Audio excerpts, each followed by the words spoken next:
one of my previous videos, I claim Genesis bow as the strongest in the game right now. Yeah, let's talk about that. Hey yo, it's Cyber's late!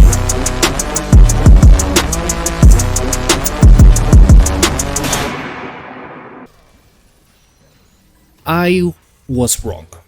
I admit. Genesis is not the strongest bow in the game. It's Crescent Moon. And how's that? Basically because of two small things that I changed in the build. Don't get me wrong, Genesis still does an absurd amount of damage, and I do think the DPS is easier to sustain than the Crescent Moon. But Crescent Moon is still can achieve higher DPS than Genesis. And not only that, but it can also heal you. So that's a huge plus that in my opinion solidifies this bow as one of the best weapons in the game. Let's go for the build, shall we? But first, did you guys know that only 5% of you who are watching are subscribed? That's nuts, honestly. So, if you want to help me out here and you like this video, give it a like and subscribe. It means a lot to me. Thank you very much. Alright, what do we have here? We're using Hunter and Gunslinger. Hunters with Hunter Focus and Bulletstorm from the Gunslinger. You can change the Hunter's Focus to Hunter's Mark, but I personally don't like it because I lose a lot of damage. But I know the Hunter's Mark is easier to use and also good to know where the enemies are. But that's just my preference. And here, for the amulets and rings, what did I change? Basically two things and one minor thing. What did I change compared to Genesis? Sorry.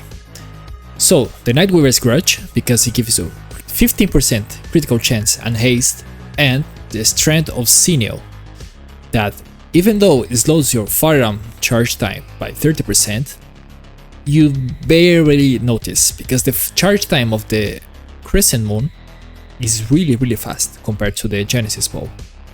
And the range charge damage is interesting, you know? I thought it would be different, it would be the same as all damage, but apparently not, or maybe it is and I'm calculating wrong, but this is the most damage I can make right now with the bow, okay? And we are using Ring of the Float Beauty.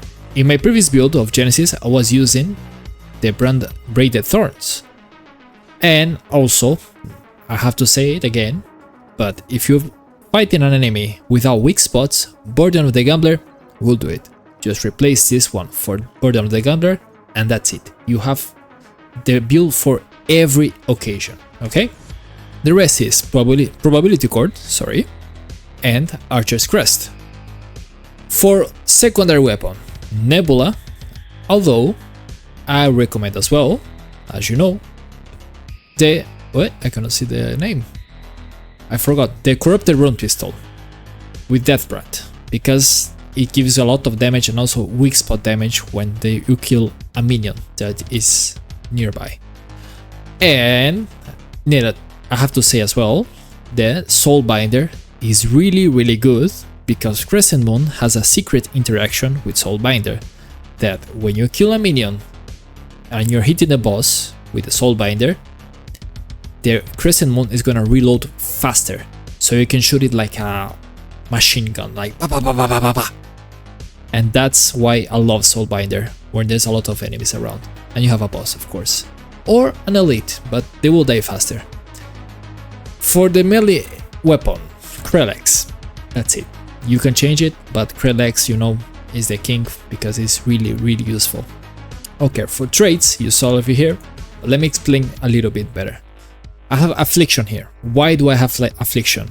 Because when I apply the status effect of Corroded, let's say with the Nebula or the Krellex, I want to stay there.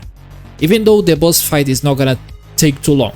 But let's say it takes too long because, I don't know, maybe you don't have everything upgraded. So Affliction will help you to do more damage over time because you will have the status effect duration increased. And that's why. For the rest, Flashcaster, I think is no question, you need this, right?